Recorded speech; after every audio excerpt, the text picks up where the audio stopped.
పడతారు. ఆహారం, నిద్ర, సంతానం ఋతుకాలంలోనే దాంపత్య ధర్మాన్ని పాటిస్తాయి.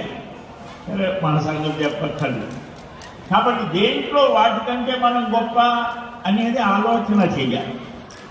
ఏ మనుష్యుడైనటువంటి వాడు ఈ జన్మ చాలా గొప్పది అని ప్రతివాడు చెప్తూనే ఉన్నాడు. దేనికి గొప్పది?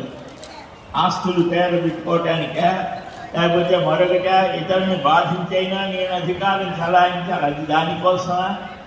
ఒకసారి ఆలోచన మనకున్నది కదా, ప్రతి మనుష్యుడికి ఆలోచన శక్తి ఉన్నాయి.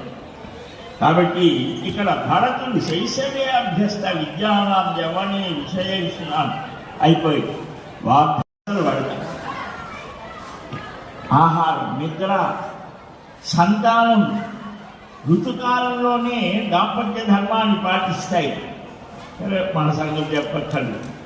కాబట్టి దేంట్లో వాటికంటే మనం గొప్ప అనేది ఆలోచన చేయాలి.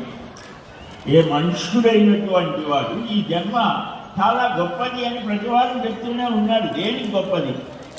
ఆస్తులు పెట్టుకోవటానికా, లేకపోతే మరొకట ఇతరుని బాధించైనా నేను అధికారం చలాయించాలి, అది దానికోసమా? ఒకసారి ఆలోచన మనకున్నది కదా, ప్రతి మనుష్యుడికి ఆలోచన శక్తి ఉన్నాయి.